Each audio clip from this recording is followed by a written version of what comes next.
En el episodio 525 de WordPress Semanal te cuento qué tiene una web que convierte y qué le falta a la mayoría. No voy a hablar de plugins ni de diseño, voy a hablar de cómo decir las cosas claras y quitar lo que sobra. ¡Vamos allá!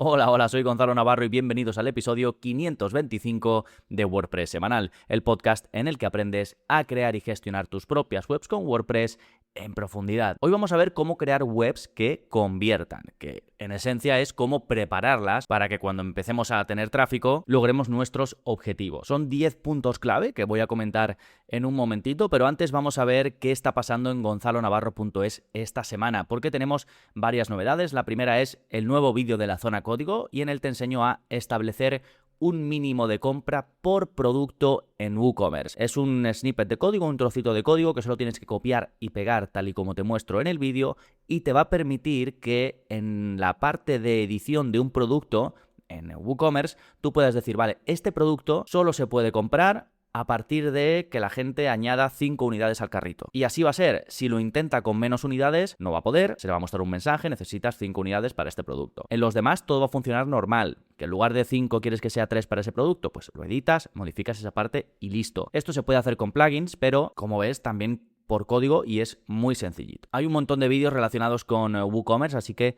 si te interesa esto, échale un vistazo en la zona código, filtra por WooCommerce y ahí puedes ver todos los vídeos, tienes un buscador también, ¿eh? Además te voy a dejar 2 talleres muy relevantes para este episodio. Uno es el taller de cómo crear la landing page perfecta. Aquí vemos ejemplos de webs como las de Apple, como las de Tesla y aprovechamos esa información para plantear el diseño o la creación de tus páginas de venta o tus páginas de oferta de algo. También te voy a dejar el taller de copywriting que está basado en el libro, uno de los libros de Isra Bravo, con el que no concuerdo en todas las partes simplemente por estilo, pero que nos arroja un montón de aprendizajes chulos, así que te recomiendo también ese taller.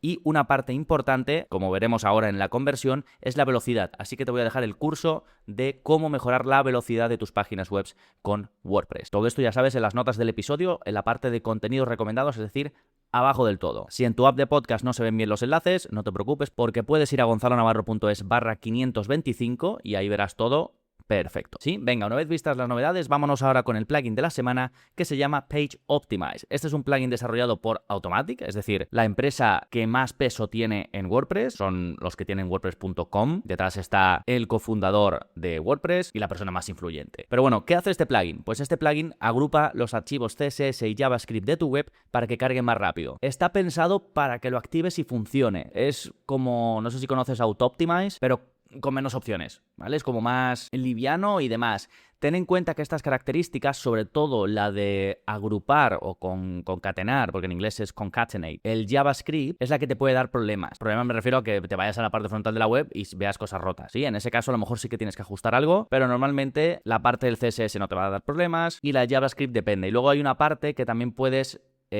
controlar el tiempo con el que se cargan los scripts que no son necesarios, digamos, o que no son relevantes para la carga de la página. Entonces se cargan como al final, ¿sí? Este plugin es para los que queréis tener todas las partes de la optimización del rendimiento muy separadas, porque si tú coges e instalas un plugin de estos que vemos, por ejemplo, en el curso de velocidad o en otros cursos, como el de WordPress Rocket y demás, o el plugin de optimización de SiteGround, pues estos ya traen estas opciones. ¿Qué pasa? Que hay gente que quiere como control granular y por una parte esta parte de agrupar los archivos CSS y JavaScript, por otra pues optimizar las imágenes, por otra esto, por otra lo otro. Entonces es solo para ese tipo de usuario, el que quiere ir controlando cosas pequeñitas de forma separada. Sí, de nuevo se llama Page Optimize, está activo en más de 200.000 webs con WordPress y lo tenéis en las notas del episodio. Venga, pues ahora sí, vámonos con el tema central, cómo crear webs WordPress que convierten.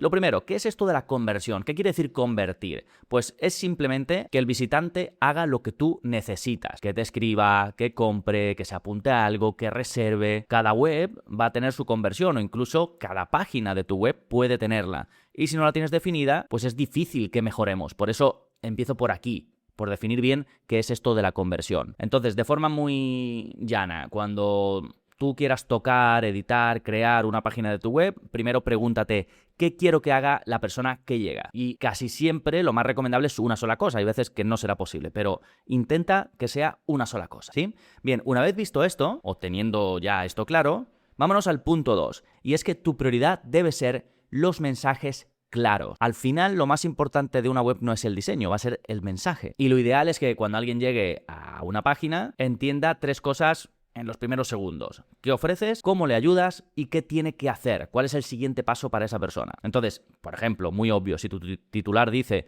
bienvenido a mi web o soluciones integrales para tu negocio, pues esto no va a funcionar, el visitante no sabe qué haces. Así que un marco que te puedes plantear para cualquier mensaje, luego lo puedes adaptar como quieras, pero una buena estructura base puede ser: ayudamos a este cliente, ahí pones tú el tipo de cliente que sea, a resolver este problema, ahí pones tú el problema que sea, para que pueda este resultado. Y ahí pones el resultado que obtiene. Entonces estás respondiendo en ese primer titular, encabezado o mensaje, a eso que te decía yo de qué ofreces, cómo le vas a ayudar y qué tiene que hacer después. O qué lograría después, básicamente, ¿no? Un ejemplo de este marco de trabajo. Esto te lo dejo todo escrito en las notas del episodio, para que puedas ir copiarlo, pegarlo y tenerlo siempre ahí como referencia. Pero un ejemplo puede ser: diseño webs para fisioterapeutas que quieren llenar su agenda sin depender de portales de terceros. E incluso, si tú ya sabes el nombre de esos portales de terceros, que los fisioterapeutas sabrán seguro, yo que sé, se me viene a la cabeza Doctoralia, que no sé si eso es para fisioterapeutas también, pero es la típica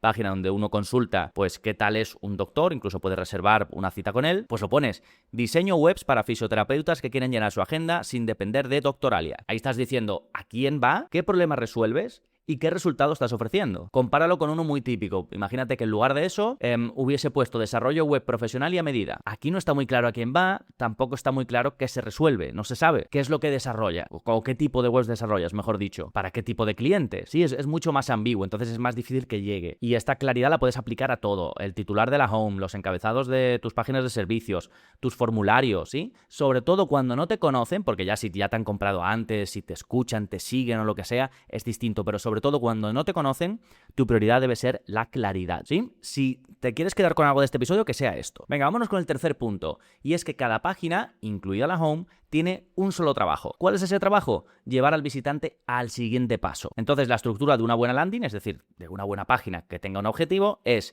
un titular que diga qué haces y para quién, un parrafito corto que refuerce el beneficio o el resultado, un botón visible sin hacer scroll, a poder ser, no siempre va a ser posible, pues pide presupuesto, empieza gratis, reserva tu cita. Y ahí puedes añadir también una prueba social, que estés ahí cerca del principio. Puede ser un testimonio, que es lo típico, pero también sirve pues algún logo de cliente muy reconocible, un dato concreto. Por ejemplo, yo tengo puesto, no recuerdo exactamente el dato, pero el 95% renueva, ¿no? En mi membresía.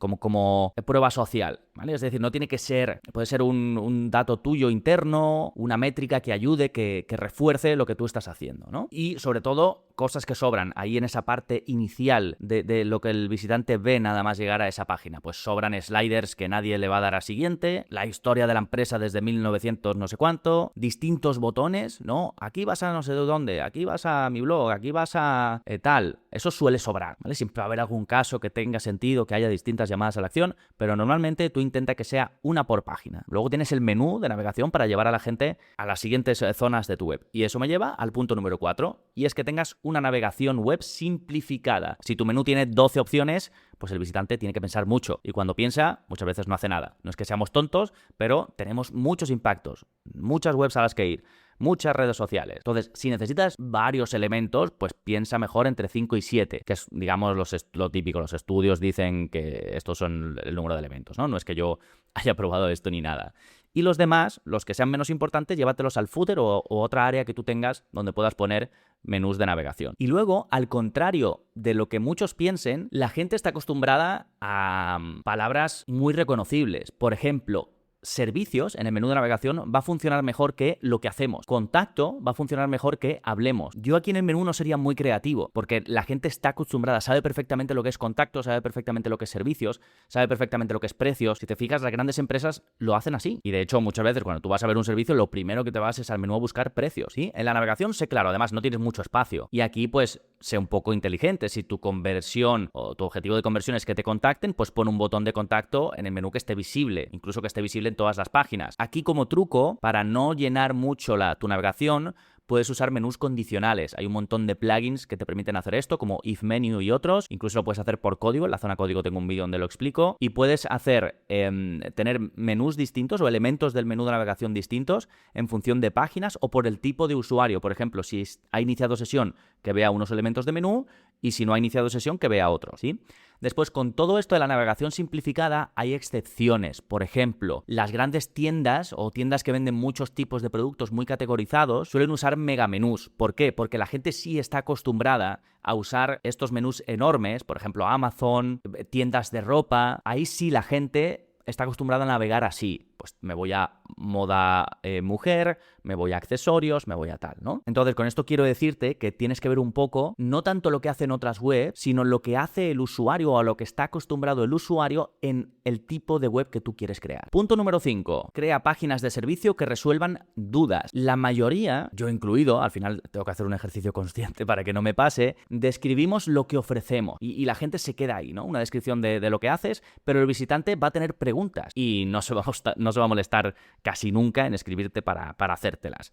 Pues cuánto cuesta de verdad, cuánto tarda, qué pasa si no me gusta, por qué elegirte a ti y no a otro, y cada duda sin responder, pues puede ser una venta perdida, lógicamente. Entonces, si no hablas del precio, la gente puede asumir que es caro. Si no muestras casos, pues pueden asumir que no tienes experiencia. Así que mi recomendación es que con lenguaje llano, con lenguaje sencillo, hagas este ejercicio. Primero, explica tu servicio. Me refiero a un ejercicio que hagas tú, ábrete un doc o escríbelo y explica tu servicio, como tú lo explicarías. Y ahora, imagínate que alguien te dice, ¿qué quieres decir? ¿O a qué te refieres exactamente? Y responde a esa pregunta. Normalmente, después de eso, sí que vas a tener la explicación que deberías escribir en tu web, ¿vale? Y luego ya, cuando te vayas a redactar esa página, que para esto te recomiendo el taller que te he comentado antes de cómo crear la landing perfecta, pero lo que puedes hacerte es presentar el problema, ¿no? Estamos hablando de una página de servicios, ¿eh? Presentas el problema que tiene la gente, le dices cuál es tu solución para ese problema, después le explicas qué proceso seguiríais, después le pones el precio que le va a costar, si no tienes un precio exacto, ponle un rango o el precio mínimo del que partiría, después puedes añadir prueba social, testimonios, o no hace falta que sean testimonios, puede ser otro tipo de prueba social, y luego la llamada a la acción clarísima. Esto puede ser una estructura,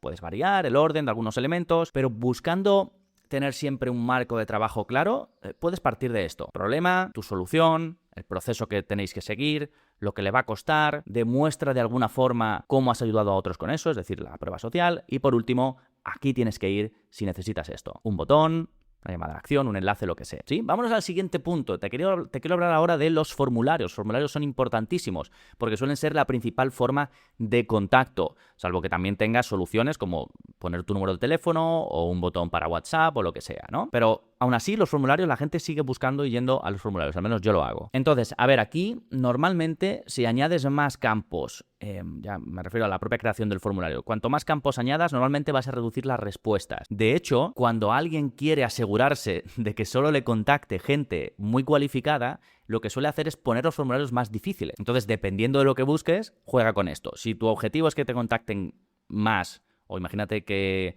quieres que se apunten a tu newsletter, porque ya sabes que una conversión es simplemente que hagan lo que tú quieras. Entonces, puede ser cualquier objetivo. Entonces, dependiendo, vas a optar por una cosa u otra. Pero, en general, o si hablamos de un formulario de contacto, pues con que pongas nombre e email suele bastar. Si, por ejemplo, pides también el teléfono, diles para qué lo quieres. Pues podrías poner, por ejemplo, deja tu teléfono y te escribimos por WhatsApp. O algo así. Sí, este es el primer mensaje sobre los formularios. Lo segundo, hay 3 aspectos, diría yo, que importan tanto como el número de campos que pones. Primero, ¿dónde vas a poner tu formulario? Si solo pones un formulario en la página de contacto, muchos no van a llegar ahí. Entonces, ponlo también al final de cada página de servicio, si tiene sentido, ¿eh? Otra cosa que es importante, ¿qué dices en ese formulario? Pues, por ejemplo, poner solo contacto va a convertir menos que cuéntame tu proyecto y te respondo en 24 horas. ¿Sí? Fíjate la diferencia entre cuando te hablaba de poner contacto en el menú de navegación, que la gente está acostumbrada y sabe que va a ir a la página de contacto si pones simplemente contacto, a cuando ya quieres que conviertan, que te escriban para algo. Ahí ya sí le decimos lo que tiene que hacer y qué va a pasar una vez lo haga. Lo que tiene que hacer es cuéntame tu proyecto y lo que va a pasar es te respondo en 24 horas. Y el siguiente aspecto importante en los formularios es qué pasa después de ser rellenado. Pues llevas al usuario a una página que confirma el envío y le diga qué es lo que va a pasar. O muestras un mensaje en pantalla con esto mismo, ¿no? Siguiente gran aspecto, velocidad y móvil. Si tu web tarda más de 3 segundos en cargar, lo más probable es que pierdas esa visita. Esto lo primero. Lo segundo, Si te centras en tener imágenes optimizadas, tener un buen hosting y tener un plugin de caché, estás resolviendo el 80% de los problemas. En términos de optimización, te puedes liar la manta a la cabeza lo que quieras, pero esas son las partes fundamentales, además de haber elegido bien tus herramientas iniciales. Si has elegido un theme que pesa una barbaridad, has añadido 150.000 plugins sin saber si eran buenos, malos, si no los necesitas, si no, y este tipo de cosas, pues ya tienes más problemas, ¿no? Pero en general, esos son los puntos clave. Y luego, la parte móvil es muy importante. Revisa tu web en un teléfono real. ¿Se ven tus botones? Por ejemplo, el botón de contacto sin hacer un scroll infinito. ¿Se lee bien el texto sin tener que hacer zoom? ¿Se puede rellenar el formulario con el pulgar fácilmente? En muchos casos, más de la mitad de tus visitas van a llegar desde móvil. Revísalo en tu Analytics, de todas formas. En mi caso, no. Yo, en mi caso digo, en mi web principal, como hago formación, pues la gente la formación la suele consumir en pantalla grande. Pero en el resto de mis proyectos, la mitad de las visitas o así sí que vienen desde móvil. Así que revisa esto. Primero, optimiza. Ya te he dicho que tienes... hay varios cursos, ¿no? Pero el curso de velocidad en WordPress te lo recomiendo como punto de partida y luego ya puedes ver otras opciones. El octavo punto que quería tratar es la manida prueba social. Todo el mundo habla de prueba social, los marketers y demás, y tiene sentido, pero no tiene que ser lo típico, ¿no? De un testimonio. Al final, el visitante no te conoce. Estamos hablando sobre todo de gente que no te conoce, ¿vale? Porque luego cuando ya te conocen todo cambia. Pero pongámonos en esta situación. El visitante no nos conoce, necesita ver que otros han confiado en nosotros y que les fue bien. No hace falta 50 testimonios, porque seguramente no los tengas. Con tener 3 o 4 buenos es suficiente. Si los pones, que ahora te hablaré de otras opciones, lo importante es que sean concretos. Pues por ejemplo, me hizo la web en 3 semanas y las consultas se triplicaron. Es decir, está diciendo que trabajas bien rápido y que encima obtuvo resultados. Esto va a funcionar mejor que un testimonio que ponga gran profesional. Pero puede que no tengas testimonios, puede que sea de los que pienses que la gente no se cree los testimonios. Entonces hay más opciones. Puedes poner logos de clientes si tus clientes son relevantes en el sector o relevantes para la persona que quiere contratarte. Puedes poner si has trabajado con gente famosa en el sector o conocida o en la que la gente confía, puedes poner sus caras, siempre pidiendo permiso, por supuesto. Puedes poner el número de proyectos o los años de experiencia, siempre que puedas demostrarlo. Puedes poner casos breves, donde pues en este servicio tenían este problema, yo les di esta solución y este fue el resultado. Esto funciona también muy bien, así en lugar de, pues eso, ¿no? Que muy bien, Gonzalo, conmigo trabajó genial. Pues si muestras eso, casos reales, la gente se puede sentir más reconocida en ellos y además suelen ser comprobables, ¿no? Y luego también mostrarte, puedes poner tu cara, una foto real tuya, un pequeño vídeo muy cortito, ¿sí? Sobre todo si eres freelance, una foto real suele generar más confianza que simplemente un logo. Y luego, como te he dicho antes, más que tener una zona ahí con toda la prueba social, todos los testimonios, suele funcionar mejor poner cerca de los botones, por ejemplo, o cerca de la parte de precios, que a lo mejor debajo ya tienes la parte de contratar, pues ahí, ¿no? Que cuando el visitante decida si hacer clic o no, pueda ver que otros ya lo hicieron, ¿no? Y pueda ver ahí la prueba social. Y punto número 9. Antes te he dicho que había 10, pero me he equivocado, son 9. Aquí, para cerrar, te quiero hablar de los errores que veo constantemente. Y así nos sirve un poco de resumen. Primero, sliders en la home. Esto se sigue viendo muchísimo. Y mira que Joan Boluda lleva diciendo que no, yo que sé hace cuántos años lo escucho, y otros marketers, pero da igual, se siguen usando. Yo creo que es porque los diseños, los themes que traen diseños prediseñados, traen sliders a punta pala, porque como que son muy visuales, pero esto no funciona. Entonces nadie pasa, tú pasas algún slider, entonces mejor ahí un titular con un botón que convierta más. Otro gran fallo, páginas sin botón. El usuario llega al final de la página y no sabe qué hacer. Y esto suele pasar porque la gente dice, vale, ya tengo el botón en el menú de navegación, ¿para qué lo voy a poner en esta página? Pues sí, ponlo, porque si la gente se ha leído todo eso hasta abajo y no ve qué hacer ahí, puede que no lo haga. Siguiente error que se ve mucho, menús enormes, más de 10 opciones que abruman. A mí me abruman. Otro error que suelo ver, diseño muy bonito, pero sin objetivos. Pues animaciones que, por ejemplo, no están muy chulas, pero no ayudan a que nadie te contacte. Este tipo de cosas. Yo, por ejemplo, me suelo fijar en los diseños bonitos porque me dedico a la página web, pero luego no voy a hacer nada. Digo, mira qué bonito, pero ya está. Otro error es dirigirte a todo el mundo. Si intentas dirigirte a todos, pues al final no le estás hablando a nadie. Y esto es complicado, ¿eh? A mí me pasa también a veces. Yo tengo también en mi web principal 2 tipos de público. Uno son los profesionales que quieren dedicarse a hacer webs para otros y otros son los usuarios que quieren crearse la propia web de su negocio. Entonces, para mí a veces es difícil. Es cierto que tienen un vínculo ahí porque ambos van a crear webs con WordPress de forma profesional, por eso mi mensaje va un poco enfocado ahí, pero en muchos casos donde no estén tan relacionados como en el mío, si de verdad tienes distintos públicos objetivos, deberías crear distintos embudos o distintos caminos, distintas páginas a las que llega ese usuario y distintos pasos por los que los lleva. Y otro error muy típico, aunque en esto tengo sentimientos encontrados, es textos escritos pensados para ti. Aquí la teoría dice que debes escribir para quien busca una solución, escribir para esa persona. Y es así, ¿eh? Lo que pasa que también pienso que tienes que tener tu personalidad y mostrar un poco como tú eres. Depende, ¿no? Pero sobre todo hablando de marcas personales. Entonces yo esto me lo tomaría más como tú eres un experto en tu materia, pero la persona que está llegando ahí no. Entonces volvemos a lo que te comentaba antes de simplificar el mensaje y manteniendo tu personalidad, por supuesto, escribe pensando en quien está buscando tu solución, ¿no? Escribe para esa persona. Y como punto final, te diría que la solución casi nunca es añadir, casi siempre es quitar lo que sobra. Nada más por este episodio, nos seguimos escuchando. Adiós.